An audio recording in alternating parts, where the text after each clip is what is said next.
Welcome back to the Sunday morning start sit show, week 12 on the Dynasty Rewind. I'm your host, the Birdman, Chris Lemke. You can find me on Twitter at clemke007_FF. Let's get right into your start sit decisions for week 12. Week 12, we've got four teams on byes: Denver, the Chargers, Miami, and Washington. We've already had the Thursday night game, which was the Texans taking down the Bills 23-19. So we don't have to decide between any of those players, but we do have a few big injuries this week. Of course, Joe Burrow, who looked to possibly be playing this week as he was practicing a lot with the first team, but he has been announced as out. He'll stay on IR at least for this week. Maybe we'll see old Joey B Thursday night next on Thanksgiving against the Ravens, hopefully. So that means Joe Flacco is in against the New England Patriots today. That one's going to be an exciting one. High over under.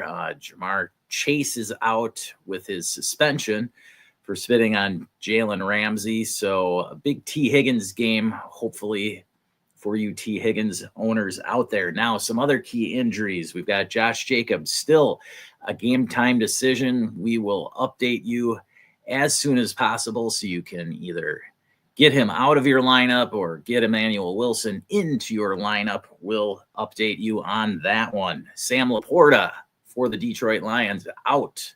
That means Brock Wright, if you have to throw in a desperation tight end, is an option. Shedeur Sanders, yes, Shedeur getting his start in Las Vegas against the Raiders. I'll update you on that matchup later, or give you my synopsis on what I think of a Browns versus Raiders matchup. But yes, Dylan Gabriel's still out with concussion, so Shedeur getting the start this week. And then Aaron Rodgers has been announced as out just about a half hour ago. So that means Mason Rudolph will get the start at Soldier Field against the Chicago Bears today in what could turn out to be a wild matchup. That is the first one I want to talk about. The Steelers at the Bears. Bears favored by 2.5 with a 46.5 over under. Rodgers is out. Mason Rudolph is now in.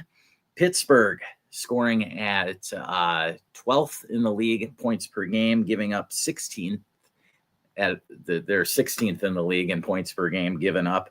The Bears are scoring at the 8th most points in the game, giving up the 26th most points per game, though. So that's why I kind of like this game environment. I think the Bears will make it a little sloppy and exciting, and Mason Rudolph should be able to get things rolling there. Not sure what kind of game Arthur Smith will call. Rudolph did lead 3 drives last week after the Rodgers injury, 2 of them scoring drives. So I think that Mason Rudolph is a very solid backup quarterback in the NFL. I don't want him starting every week for me, but when he's plugged in, like, he'll sling it around. And so I think Mason Rudolph's a fine start if you have to throw a quarterback in your desperation, like QB2 spot in Superflex. All right, let's see here. As I mentioned earlier, like, I'm going to get to your start sit questions ASAP because I know you need them. You know, you need to get your lineups. I know you got other stuff going on before we got games coming up here in less than 90 minutes. Yes. All right. So Arian Shaw, pick 3 to start in full PPR. Tyron Tracy, Parker Washington, Alvin Kamara, or Alec Pierce. Whew. Okay. Those are juicy ones. So I'm going to start off with Alec Pierce because I think he is someone you want in regardless. Like, he has almost risen to a level where I don't want to say he's must start, but I like him. I like him better than Michael Pittman right now for Indy. And I know that Daniel Jones has struggled a little bit the last couple of weeks. So this is one of their big tests here for Indianapolis right now. Currently the 1 seed in the AFC.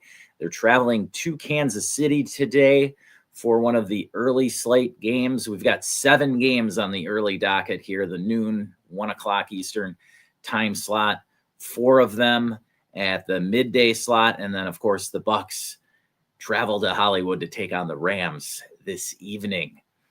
Tomorrow night is Carolina at San Francisco. But back to Arian Shaw's question. I'm going to sit Tracy here. I like Parker Washington. That game environment is going to be pretty wild. So with Brian Thomas still out, I know Jacoby Myers looks good. But I'm going to go, it's basically Tracy or Kamara for me. So if you do like the possibility that Tracy could get a ton of catches, maybe go with that route. It's tough between Tracy and Kamara for me. I like Parker Washington and Alec Pierce, though, for sure. Kamara's they're at home, the Saints, taking on the Falcons. And the Falcons are iffy. I just like the fact that I know volume-wise, like Kamara is getting 70 to 80% of it at least. Whereas Tracy, he's been getting vultured the goal line touches from Singletary. I don't know how many scoring opportunities the Giants are going to actually have. And I don't know how much Jameis is going to actually dump it off to Tracy. So even though I do like Jameis in this matchup, because I think it'll be a circus game in the second half, and he's just going to be slinging it all over the place, I kind of lean Kamara here, even though I'm not a huge fan of Kamara. I'm going to slightly say Kamara here. All right, Arian, hopefully that one works out for you. All right, Mr. Irrelevant chimes in here in full PPR.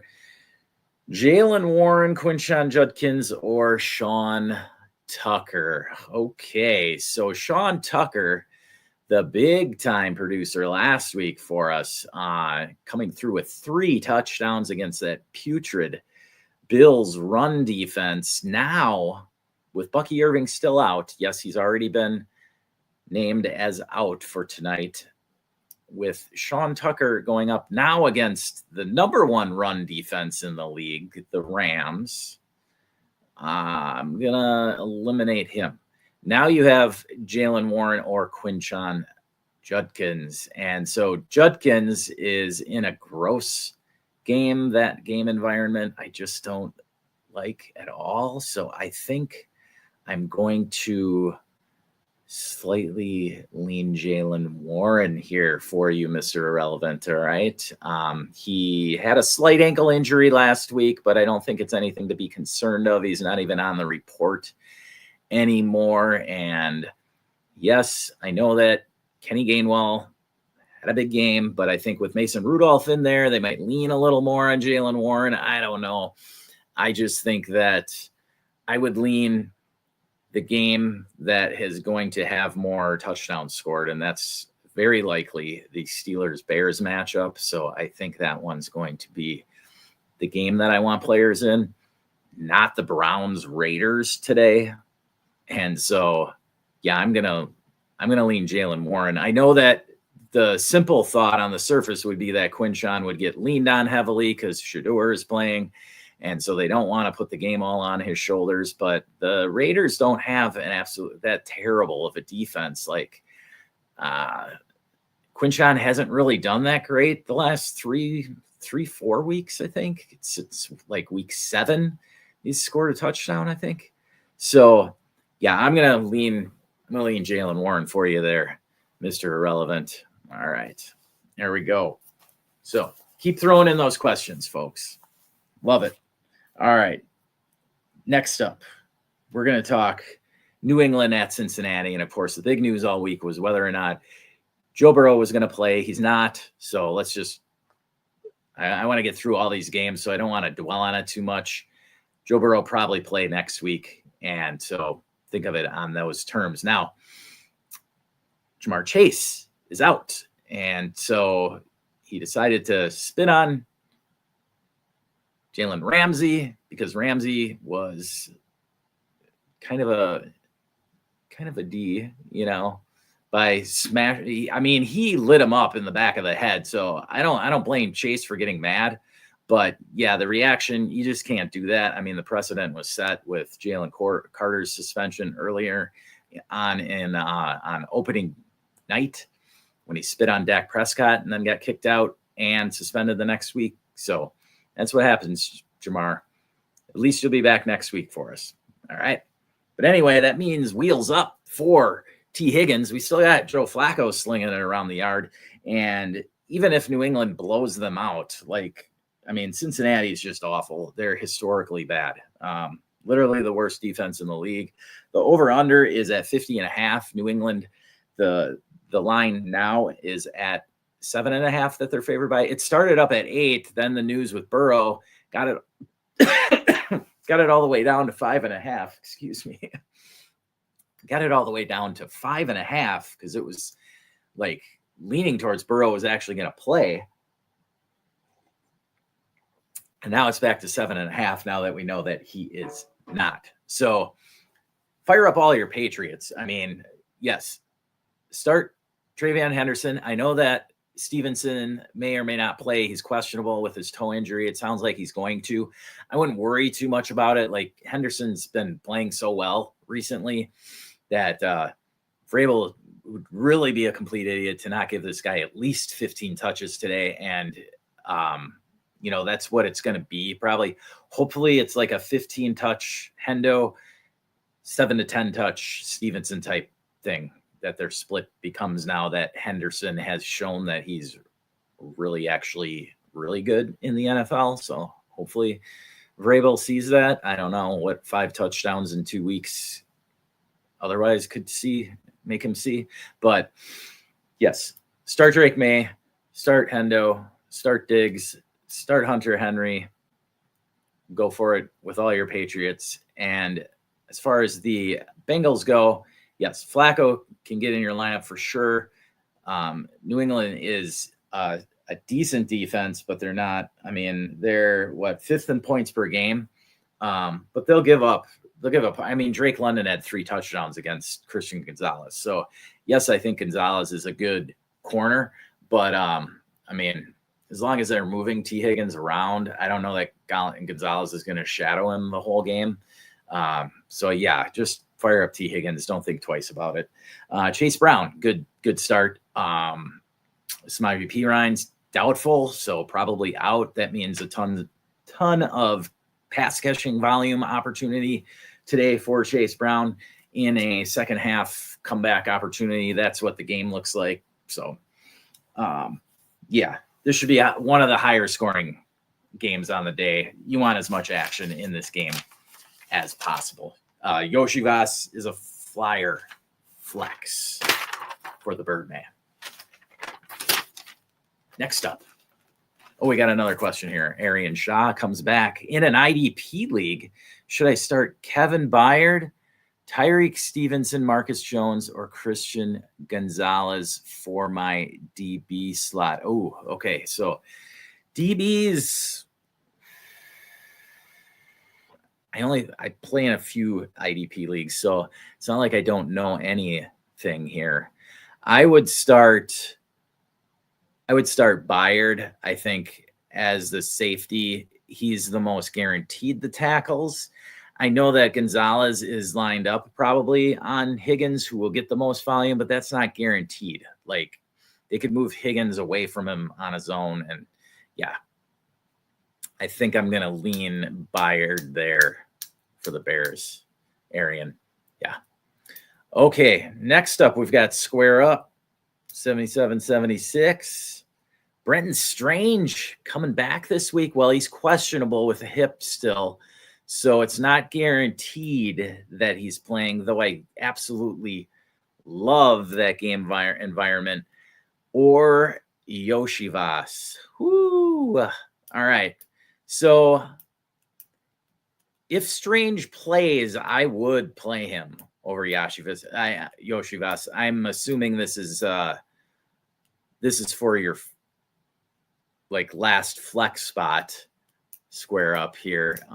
So if you can put Strange in, but then you have the opportunity to sub him out if he doesn't play, I would go ahead and do that. But if you have to make the decision now, then definitely go Yoshivas. I mean, Yoshivas could have a great game himself as the number 2 wideout for Cincinnati today. All right. I know that Gesicki is back as well. So that mixes things up for Noah Fant too. But yeah, look for T. Higgins to get 10 plus targets. Yoshivas somewhere in the 5 to 7 range, I would guess. But Brenton Strange could get in that range as well. And look for the Jags to get into the red zone plenty today. All right, there, Square. Good luck with that one. Again, go Yoshivas if you can't sub out Strange. If you don't have that, we have that option on Sleeper now. I don't know if your particular league has that, but go ahead and use that if possible. All right, Quizzo 7. Will Dogs get 40 rushing yards? Diggs. Receiving yards. Gotcha. Oh, so we're doing a prop here. Dude, I mean, against the Bengals D, I would be hitting the over on that, my guess. So, yeah, just on the surface, I would say yes. I don't know if that's exactly where the Vegas prop is at. I can't imagine it's only 40 yards. Really? I mean, I would think it's at least 60, 55 to 60. Yeah, I would say so, Quizzo. So, yeah, if that's where it's at, go ahead and smash it. Sure. All right. Next up on the slate, we've got another feisty one here. The Giants traveling to the Motor City to take on the Lions in their first game of a sweet stretch for the Lions down the stretch here. If you didn't know, the Lions play every game in a dome down the stretch here. So, yeah, firing up the Lions. They're favored by 13.5 with a 50.5 over under. Jackson Dart still out with that concussion. That means it's famous Jameis time. And so this is a great game environment for him. Last week, he was going up against the Packers defense at home. So it wasn't great for him slinging it too much. I mean, he still got 200 yards and ran a touchdown in, but fantasy wise, he wasn't exactly what we were hoping for. Giants, though, 23rd in offensive points per game, 29th defensively. Lions, 4th in offense, 10th in defense here. Yeah, this one's a smash play for the Lions. Jeez, I can't.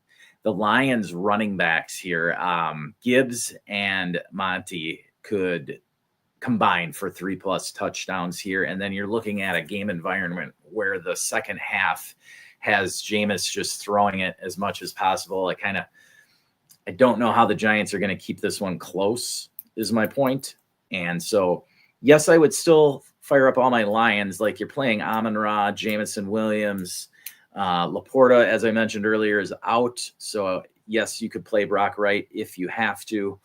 But both of the running backs are smash plays here. As for the Giants, yes, I'd start Winston and Wan'Dale Robinson. You could even throw in as a Birdman flyer flex Darius Slayton. He may get some excessive targets. He's back healthy from injury there in the Motor City. All right, next up, staying in the NFC North, we've got the Vikings traveling to Lambeau Field to take on the Packers. Packers favored by 6.5 with just a 41.5 over under. This is one of the lower over unders for these two franchises in recent matchups. But again, we've got Josh Jacobs as a game time decision. JJ McCarthy's been super questionable in his just overall play since returning from injury. And then Jordan Love hasn't exactly been lighting things up either recently. So I can understand the super low over under total. Now, if Jacobs is out, I would be happily firing up Emmanuel Wilson for the Packers. Odd stat, the Vikings actually average to give up the most rushing attempts to opposing opponents, not necessarily the most rushing yards, but it means that teams will attempt to run the ball on the Vikings, which I expect the Packers to do today. Now, Matthew Golden also out for the Packers. That means Christian Watson and Romeo Doubs will get heavily targeted. I mean, Devontae Wicks is going to play as well, probably. But yes, I like Watson and Doubs in this matchup. Now, for the Vikings, you pretty much, if you've got Jefferson and Addison, you probably have to play them. So go ahead and do that. Hockenson as well. I would guess you probably have to play him. But yeah, this one does have a low over-under total. So don't expect absolute fireworks in this matchup like you may have seen in the past between the Vikings and Packers. Another for your defensive back question, there's also Nahshon Wright of the Bears. Okay, so you're loaded up on Bears DBs. I see. Okay. Well, I mean, the Bears taking on Pittsburgh doesn't exactly scream a zillion pass attempts, but Byard is the one that moves up and down in the box and can get, I mean, they move them all over the place. And so I still like Byard instead of Nahshon Wright.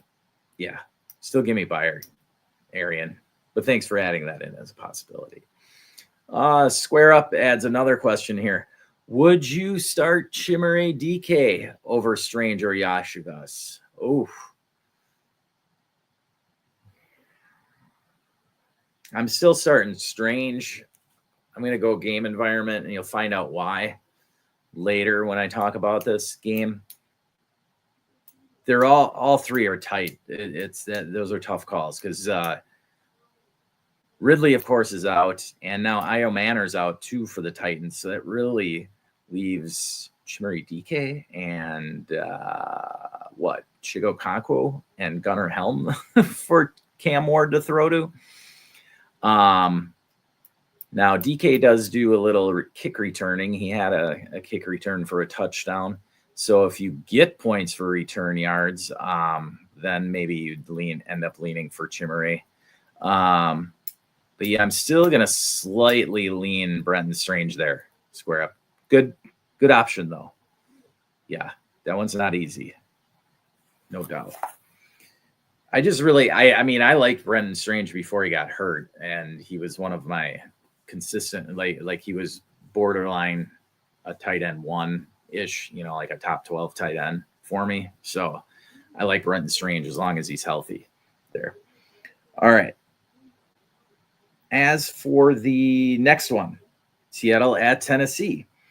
Seattle is favored by 12.5 as road favorites. 41 over under though only here. This one screams like a 30-10 butt whooping. So that's why I'm not overly excited about Chimere DK, though he may be getting targeted a lot here. I just don't know how accurate those targets are because it's not like Seattle doesn't know that DK is basically their best option, right? So I don't know. I mean, yeah, he could get a ton of garbage time targets, but Seattle's going to be slamming the ball. Their running backs, both decent starts. Obviously, Kenneth Walker's been getting a lot more opportunity over the last couple of weeks, which I like seeing. He's deserved them. He's been the better running back all season. Charbs is 2 or 3 yards in a cloud of dust, and so it's just gross every time he gets the ball inside the 5. But over the last, the last week or two, he's only gotten 17% rush share inside the 5-yard line. So it's looking like they're actually starting to lean towards Kenneth Walker a little bit more here. Now he does have that glute injury, but Mike McDonald already basically said yesterday that Kenneth Walker's going to play. We're just going to keep checking on him as well here. No update yet. I'm going to try and get a Kenneth Walker or Josh Jacobs update here while I keep going for you on the matchups. Okay. Yeah, so start Darnold, JSN, obviously. Rashid Shaheed's a decent flyer flex for you in the sense that he could score a long touchdown. He's not been getting great volume, but at some point, the doors are going to fly wide open here. Shaheed knows the offense. I mean, but he's still got to get acclimated to his teammates. It's not like he just all of a sudden walks in and he's got the same role he had in New Orleans. But yeah, one of these games he's going to blow up, and you're going to hope you have him in that lineup. Most leagues I have Shaheed. He's either my last flex or it's a best ball league. So because I don't want him just sitting on my bench. What do you have him sitting on your bench for? Like, get him in the lineup or play. There it is. Kenneth Walker is good to handle the workload this week. Okay. Josh Jacobs. I know that they were going to let him get to the stadium, run around the field, and see how he felt. They're really, I think they're leaning towards just because they play Thanksgiving at Detroit. So I think that the Packers really just want to hold him. They want to talk him into. Yes. All right. 57 minutes ago. How did I not see this? Josh Jacobs won't play versus the Vikings. All right. So we've got that update.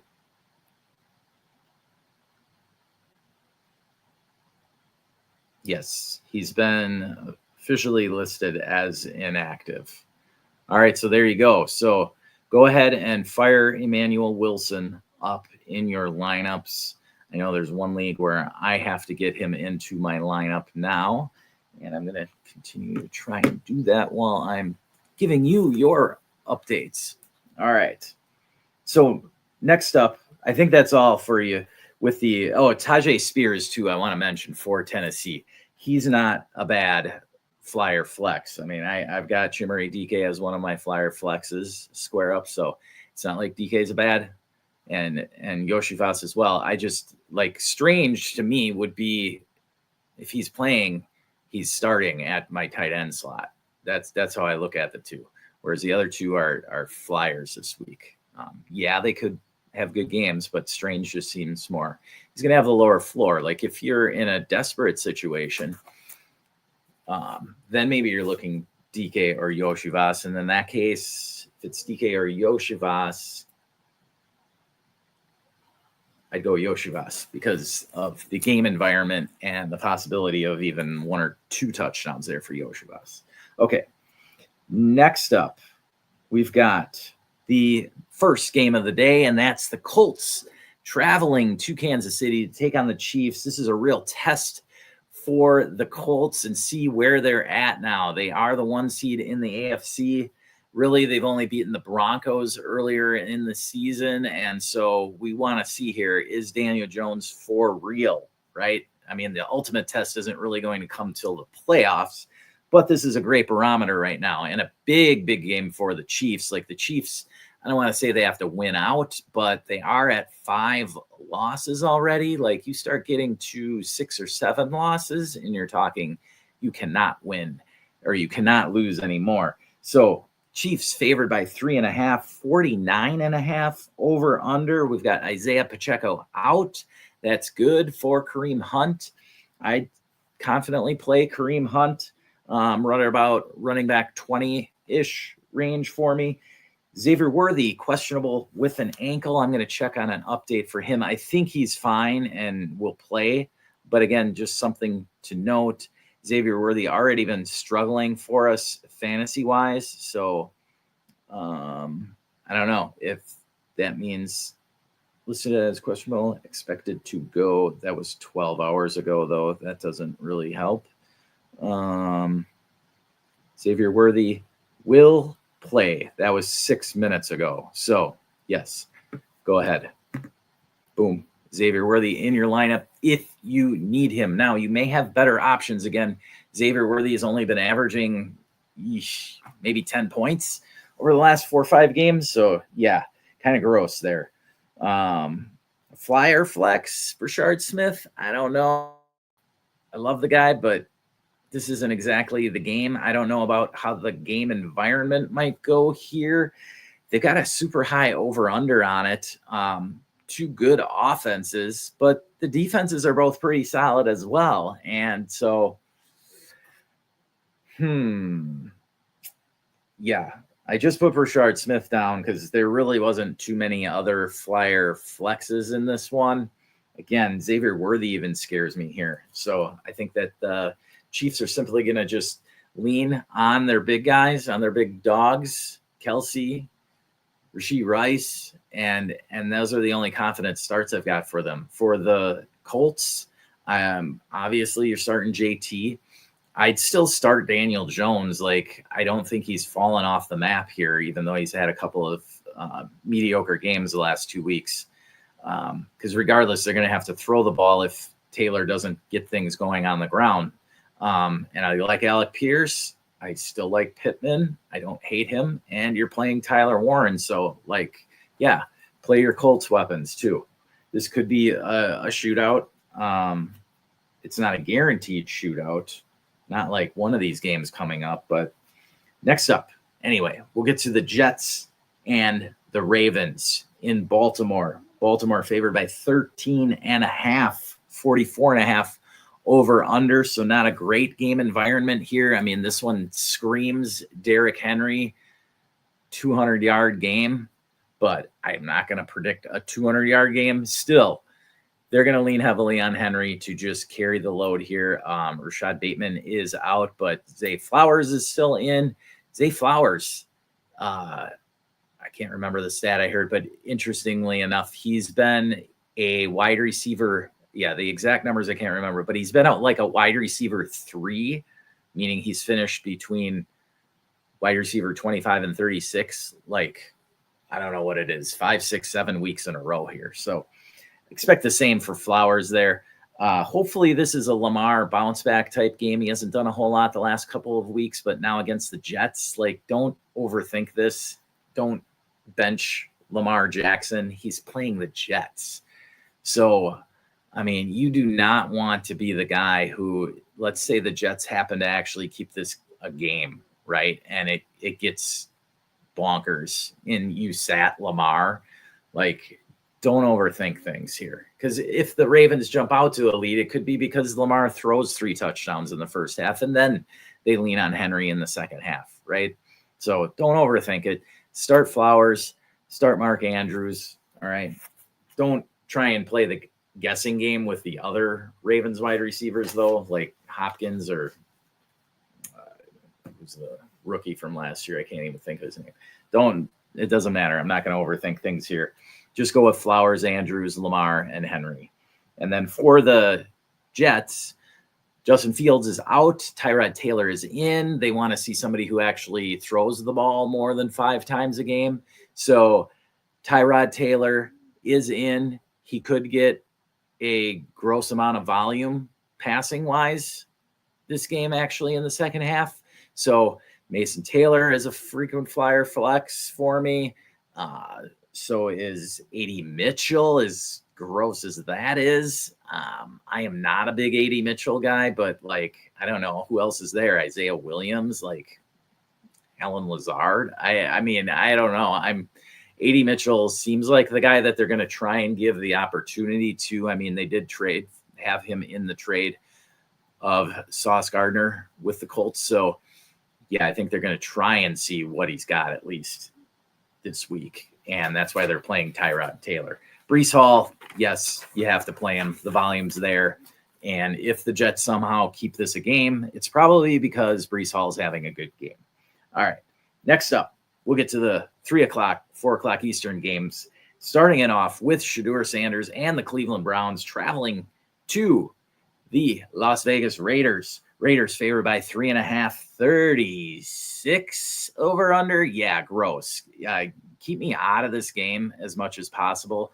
That's why earlier when, who was it, asked about the Judkins play, like, man, Jaylen Warren or Quinshon Judkins, like, on the surface, yes, I think that Quinshon Judkins has more talent than Jaylen Warren. Like, it's arguable Jaylen Warren isn't as talented as Kenny Gainwell or even between the tackles isn't as talented as Caleb Johnson. Caleb Johnson just is too young and stupid to figure out Arthur Smith's offense right now. So Jaylen Warren by de facto, and the veteran aspect, like being on the team and forever. So they're just playing Jaylen Warren. That's how Tomlin likes to run things there. But Quinshon Judkins, I don't love this one. The Raiders have a sneaky okay defense. Like, I know they look terrible against the Cowboys, but the Browns are not the Cowboys. Okay. Max Crosby could have a field day here. And other than that, yes, you're playing Genty, you're playing Bowers. I know that Cleveland has a sneaky good defense, and people like to talk about that. But look, there's such a high volume concentration to Genty. He's got to be in your lineup. Bowers the same. Geno, if you got to start him, right? As for Cleveland, the tight ends are fine. You can play them. I think Shedeur is going to pepper them with targets because he's not going to sling it downfield. Until I actually see it in the NFL, look, I think Shedeur has more talent than Dillon Gabriel. I wasn't actually shocked when he just slid down the board in the draft. I mean, the 5th round, not something I predicted, nor did anyone. But I get why why NFL teams didn't want to draft him. They didn't want the circus coming to town. And so still, that said, he's more talented than Dillon Gabriel. But there's a lot of things he's got to figure out, like the way he backpedals instead of sliding or rolling out one way or the other when the pressure is coming in.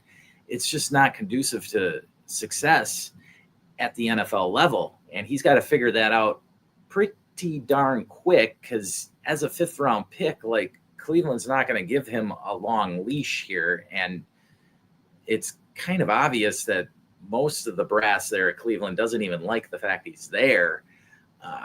But the fans like him, and it's good for the NFL if Deion's kid is performing well. So there's outside factors there. On the inside, though, for the Cleveland Browns, they're going to put together a game plan, hopefully, where he's got to deliver short, intricate passes, because that's his strength, right? So that would bode well for Fannin and Njoku to get a decent amount of targets. So that's where I'm looking at if the Browns are going to win this game. Yes, they're going to start with pounding Judkins. I don't know that's going to work. So yes, he's going to have to throw. And then if he does have like 40 pass attempts, I would expect Fannin and Njoku to be the leading target getters there. Trey Tucker, not a bad Birdman flyer flex for you. All right. Next up, the game environment of the day, Jacksonville at Arizona. Arizona, 2.5-point underdogs at home in this one, 47.5 over under. I can't believe it's that low, actually. These two teams are the most confusing teams in the NFL on a week-to-week basis. I hate trying to guess what these teams are going to do. Now, it's almost simplified with Jacoby Brissett at the helm for Arizona. They're going to throw it, and they're going to throw it a lot. And they are on like their 5th-string running back. So, yeah, it's actually Bam Knight and Michael Carter there, both decent flex options. I mean, obviously, I'm going to start Bam Knight ahead of Michael Carter. But if the Cardinals are trailing all second half, like, Michael Carter could actually get a ton of ugly volume targets. Start everyone on your Jaguars, and that's where this Brenton Strange thing came in. BTJ is out, so still we don't know when he's coming back. This ankle thing, a high ankle, so I think this is his 3rd game out now. So start T-Law, start Tootin, start ETN. Both of those running backs were on the injury report earlier this week. They're both fine, good to go. Start Jacoby Myers. He looks fine. Start Parker Washington. Both of them. I mean, I'm not saying I can predict between Parker Washington and Jacoby Myers which one is going to get the touchdown pass here. Maybe they both get touchdown passes. Maybe Brenton Strange gets in the end zone as well, and Trevor Lawrence looks like the number one pick that he was. I don't know. But I'm saying if they get down, T-Law is still going to have to throw it a lot, and then they're going to get points that way. So I expect the running backs, though, to dominate this game, both getting similar to what they had last week, where they both ended up with 15 rush attempts. That's my game script guess. And then Brissett has to throw it about 40-plus times. I don't know, about 57-plus times like last week, where he set the NFL record with 47 completions, 15 of them to Michael Wilson for 185 yards. So, yes, I'm firing up Michael Wilson with Marvin Harrison still out. Will he get that much again this week? Probably not, but he's still going to be likely the Arizona Cardinals wide receiver leading target getter. Trey McBride still will, of course, get tons of volume as well. Greg Dortch, a decent Birdman Flyer flex. Is that all I have?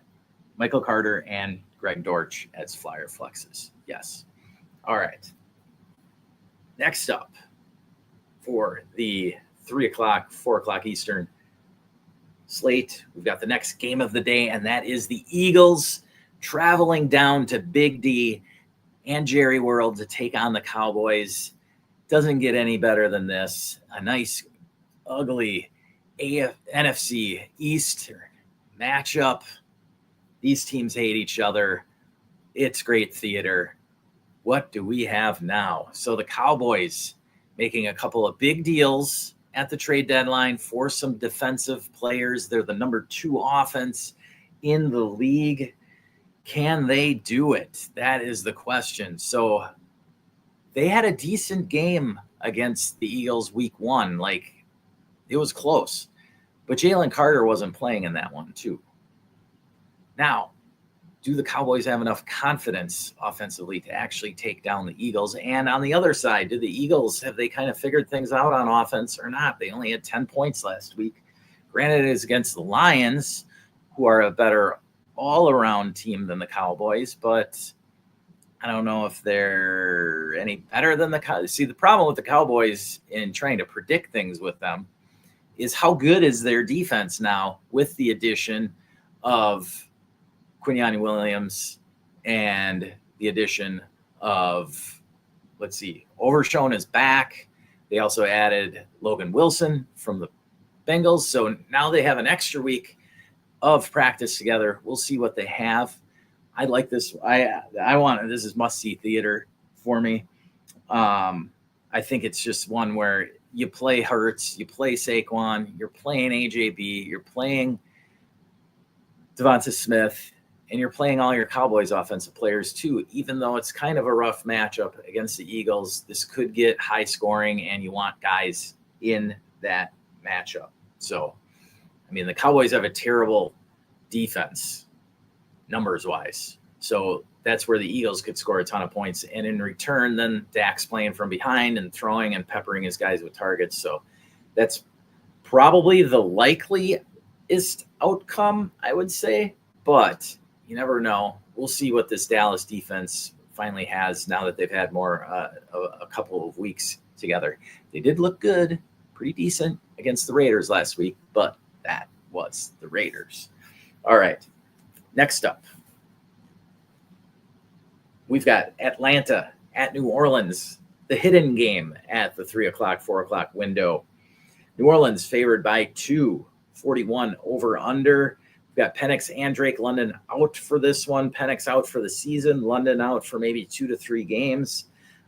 So you get Kirk Cousins and Darnell Mooney. What a stack there. All right. It's a cheap stack, but all things told, Darnell Mooney going to get some looks. Now, Kyle Pitts actually sneakily might get the most targets. He did get heavily targeted the last time Cousins had to play a few weeks ago. So note that for Kyle Pitts. Now, Atlanta's 27th on offense, 19th on defense. New Orleans 30th on offense, 21st on defense. So, yeah, it's just a gross game environment here. I'm not, loving Tyler Shough. I'm not loving Kirk Cousins here. Bijan, you have to start. Alvin Kamara, again, with the earlier question, it was Kamara versus Tyron Tracy. So I leaned Kamara because he's slightly going to get more volume, I think you can bank on. Like, again, Kamara, Olave, yes. I'm in on Olave. Like, ever since Shaheed's been gone, like, it's all targets to Olave and Juwan Johnson. So I like Juwan Johnson as well. Even though, yeah, I would just start at Juwan Johnson. Now, if it was like Juwan Johnson versus Brenton Strange, probably lean Juwan Johnson just because he's healthy. Okay, 100%. Brenton Strange still coming right off of that injury. I don't know 100% where I'd go there. But those are two guys that are in the similar ballpark, so that's why I wanted to bring them up. And then you've got Tyler Algier, a nice Birdman Flyer flex for you. All right, Sunday night, we've got my Bucks traveling to Hollywood to take on Matthew Stafford, Puka Nacua, Devontae Adams, and the LA Rams. Fire all of those Rams up. The Bucks defense has been gross, especially against good offenses lately. Kyren Williams, get him in there. I'm not going to go as far as saying Blake Corum is going to blow things up, but definitely Kyren Williams, don't worry about it. I know the Bucks have a quote-unquote good run defense, but, I mean, Kyron's still been able to get in the end zone. The Rams are going to get in the red zone against this Bucks defense. Until they turn it around things, I mean, I'd be playing all these teams against the Bucks defense right now. On the other side of the ball, you can start Baker. Running back wise, though, Bucky Irving still out. Todd Bowles said he likely will be back next week. Now, that's the most definitive statement I've seen from Bowles about Bucky Irving. So it gives me confidence about Bucky for week 13. Sean Tucker, 3 touchdowns last week. Now going against the number 1 run defense in the league instead of the 31st run defense in the league. It's a little different story here. Rachaad White actually might be the better play if you're feeling the game script going that route. If the Bucks are trailing, Rachaad White is the better receiver of the two. Now, if they get down inside the red zone and they're in the goal line, Sean Tucker is going to get the ball. Like, I don't think the Bucks are getting shut out here. I think it's a shootout. Like, both of these teams have a lot of red zone looks. They both score the ball a lot. So I think it's a high-scoring 30-20 type game. Maybe the Bucks keep it closer and pull it out in the end. I'm going to lean the Rams. I think the Rams will win 30-20, 30-23-ish, something like that. It's my prediction. All right. So that's what I've got. Monday Night Football. Monday Night Football. We've got the Carolina Panthers on Monday Night Football heading to the Bay to take on the 49ers and the Brock Purdy-led offense.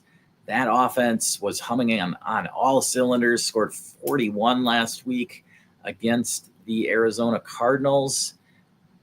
The Carolina Panthers have sort of a Jekyll and Hyde pass defense.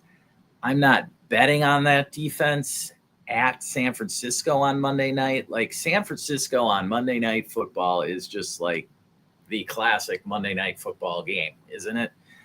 Now, with the Carolina Panthers in there, it's just like one of these things doesn't belong, right? So Carolina's got something to prove. Now, they're 6-5 heading into this week, and if Tampa loses, they could actually overtake them for first in the division. So this is a big game for them, okay? Bryce Young has something to continue to prove. He's threw for 450 yards in that win last week against Atlanta in overtime. And so let's see what Bryce Young can do. Now, yes, I'm still starting Rico Dowdle and Ted McMillan for Carolina. I'm starting all of my 49ers in this one. CMC, Juwan Jennings, Ricky Pearsall, George Kittle, Brock Purdy, all of the Niners. Get them in the lineup. You could even throw in Brian Robinson as a Birdman Flyer flex if you need to. All right. But as for Bryce Young, that is a tough one. The Niners D is completely ravished of injuries, yet they still were okay. So they just gave up the most completions in league history to the Cardinals last week. So I mean this Niners defense is questionable at best. All right. So this one, Bryce Young, if you need a starter, definitely don't be afraid to fire Bryce Young up. I'll put it that way. I'm not confident yet in him. I honestly don't own him myself in a hell of a whole lot of leagues, so it's not somebody that I'm overly excited about in general, but it really comes down to like, who are you starting him? If it was Bryce Young versus Jameis Winston, I'd lean Winston. If it was Bryce Young versus Joe Flacco, I'm going to lean Flacco. All right. So those are just some backup quarterbacks that I'm leaning over him. Now, if it was Bryce Young versus Mason Rudolph, there I might lean Bryce Young. If it was Bryce Young versus Trevor Lawrence, I'm going to lean Trevor Lawrence. They're going against the Cardinals. I think that T-Law's got more weapons and a better offensive environment there. Carolina, though, just keeps chugging along and staying relevant. And so, yeah. But Bryce Young, we'll see if he can pull it off this week once again. All right. Any other questions? This is your time. Go ahead and throw them down in the chat. I will answer them as quickly as I possibly can. Run down all of the games and the matchups for you. Again, my favorite matchup for game environment is Jacksonville at Arizona this week. Both teams just, you never know what you're going to get. And so this is the game where you get the crazy defensive touchdowns, the field goal blocks for touchdowns, random people scoring touchdowns. I don't know. Greg Dortch could be the player of the game for all I know. But get your players going in that one. We've got some other great environments today. New England, Cincinnati, the Giants and the Lions, another great matchup. And the Cowboys, Eagles. I like that one. I'm hoping to see tons of points for everybody in the nation because, of course, everybody gets to watch the Cowboys, right? Well, it is an offense worth watching. I'm telling you, with like George Pickens, he has just been unreal this year. I mean, that cut he made against the Raiders for the touchdown was one of the best cuts I've ever seen. Now, I don't know that the Raiders gave up on it. I didn't really see them give up. I think they were all just going one way and Pickens ran the other way. I don't know. But anyway, I think the Eagles have a little bit better defense than the Raiders. Yeah. So I'm excited to watch that one, as I am for the Bucs Rams tonight. I think that's a great game environment. You want your players in that one. That's Baker traveling back to the scene where he basically saved his career. And he's already gone on record this week saying how much he thanks the Rams for giving him that shot. Basically what happened was after he got let go from the Browns, he went to the Panthers. They let him go. Then he went and signed with the Rams and got plugged in to the starting lineup on a Thursday night game. He had been there like a day and a half, barely knew the playbook, and he led the Rams on a fourth quarter game-winning drive for the ages. Like it was something like, I want to say like a 95-yard drive, something crazy. And he was throwing to like their backup receiver. Try to remember, was it Demarcus Robinson at the time? Not sure. But anyway, that saved Baker's career. Stafford came back, but Baker then was looked at a little bit better on the market in the offseason. The Bucs signed him for a 1-year deal, a 1-year prove-it deal. He proved it. Then he got paid, and the rest is history. Now, this year, Baker started off month of September on fire. Since then, though, not so much. And so this is Baker's time once again to show that he is or possibly is elite. So I'm hoping for it, obviously. Will it happen? I don't know. The Rams got a really good team. The Rams look like the best team in the NFC. Okay. The Eagles are the top dog right now. They have to get knocked off their pedestal in the playoffs before I'll say otherwise. But the Rams look like the best team to possibly do that. Seattle's really strong as well. Like, they almost beat them last week with Darnold throwing 4 interceptions. But the fact is, Darnold did throw 4 interceptions against the Rams. And Darnold's got to prove it to me too. Like, that Darnold actually can do it in a big game. Like, I'll take Matthew Stafford over Sam Darnold in a big game all day long. And so that's where I'm at on the Rams right now, and why I'm pretty worried about this matchup tonight. I think we can keep it close, but I don't know if we can win it. It would be fantastic if Baker somehow pulls it off. What are your favorite matchups of this week? What do you think will be the highest scoring game of the week? We've got a lot of options here. Jacksonville, Arizona is one. Philly, Dallas. We've got Tampa and the Rams tonight. Carolina, San Francisco tomorrow night. That over under is at 49.5. You've got the Giants and the Lions. That could get silly. You've got Indy and the Chiefs. That could get wild. I don't think anybody's predicting the Jets, Ravens to get wild. You got Pittsburgh, Chicago. Has a decent over-under. Could possibly get wild. I don't know. Pittsburgh's defense been playing pretty well lately. And so that's where I could see Caleb Williams struggle a little bit. But he's been pulling it out of his you-know-what lately. And so that should be a very interesting one. And then, of course, the Joe Burrow-less Cincinnati Bengals and Joe Flacco at home against New England. That could get crazy as well. I think that Vrabel might play keep away a little bit on that Bengals offense. We'll see. I don't know about the over-under, but anytime Joe Flacco's been in the game recently over the last 2-3 years, like, it just seems like any given week, the over-under total points will go over 50 with Flacco in the lineup. So we'll see. A lot of excitement today, a lot of good games.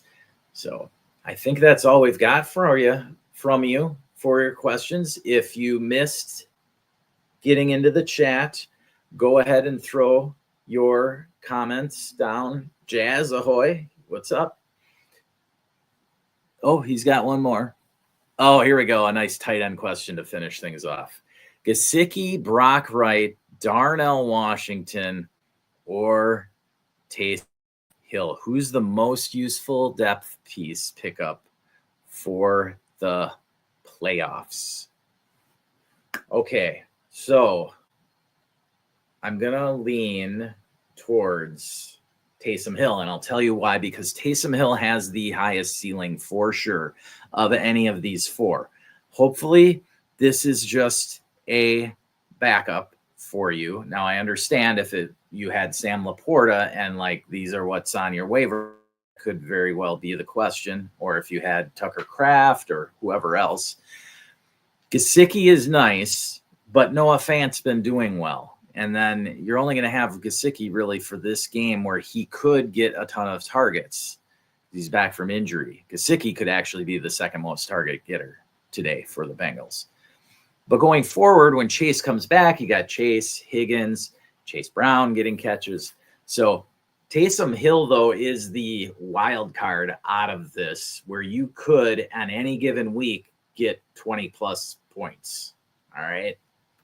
That's where I'm bringing up this main point. Darnell Washington is in that gross 3-headed monster in Pittsburgh, so that's where I eliminate him from this mix, mash, mush of tight end. Yeah. Taysom Hill's your guy. There you go, Jazz. Good question. Love it. Love it. Love it. Love it. Getting gross at tight end. Yeah. All right. Thank you for joining us. I will be back tonight. Just a disclaimer. Tonight, the Sunday recap will get posted tomorrow morning. I have to do it a little bit later tonight, and so I'm probably just going to put it together after the Bucks-Rams game, and it will get posted tomorrow morning at 6 a.m. Central, 7 Eastern. There you go. Thank you for joining me on the Week 12 Start Sit on the Dynasty Rewind with the Birdman, and enjoy.